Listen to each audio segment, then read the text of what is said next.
Okay, today in this video we're going to go over some exterior maintenance tips. Mainly this house is in siding, vinyl siding. It's also wrapped in a lot of AZAC or PVC product that's completely rot resistant, and typically as long as it's not being painted, never needs to have any maintenance done to it. It's one of the wonderful features of it.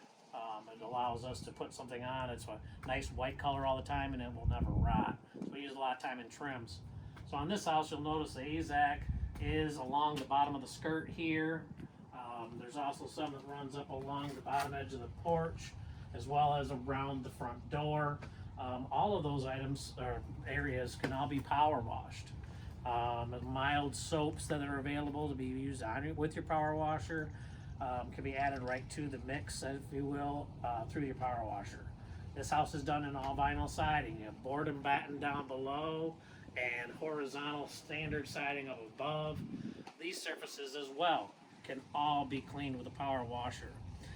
In some instances, you will need what's called a siding brush to maybe brush a little bit better onto some areas, maybe dirtier or have some rubbed in grime or dirt or mud that may have gotten on.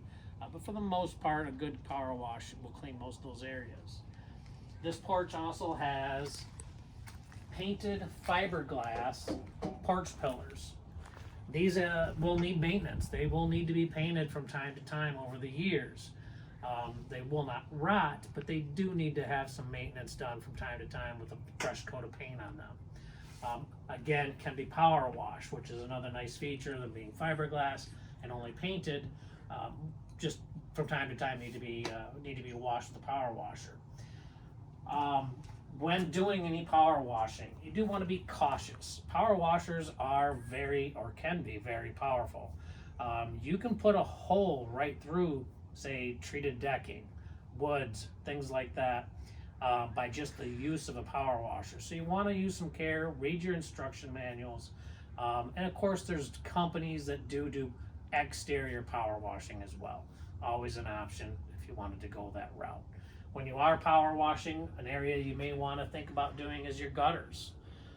Over time, gutters on your house will get some buildup or some some oxidation, things like that on them. You'll see the black streaks that are quite common on a gutter. Those can be cleaned off as well. Again, can be power washed, and there's actually cleaners to be used to help clean those off as well. Go over a little bit too about some, again, maintenance that'll happen on, say, your front doors. Most all the doors we install today typically are going to be a fiberglass door. That being said, they're either painted, as in this case, or stained to look like a wood door. With the painted doors, typically you're going to want to make sure you maintain the paint on them. You don't want paint chipping off. Not only is it not appealing, it can cause the door to the fiberglass to be exposed. We want to avoid that. So generally, always going to make sure that this door is kept clean. You could power wash the door, but I would recommend not. The only way that the door is sealed from the elements is some weather stripping that is compressed. It's not designed to have water from a pressure washer forced up against those weather seals. Water could get behind the door into the home.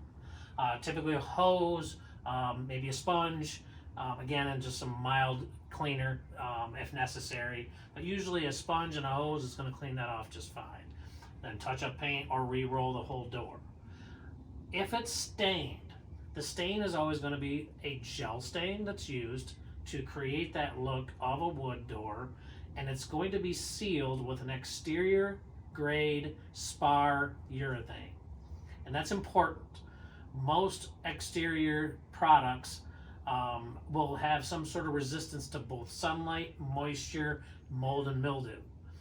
Normal urethane, say like you would have on, say, stain trim in your home, is going to be an interior polyurethane.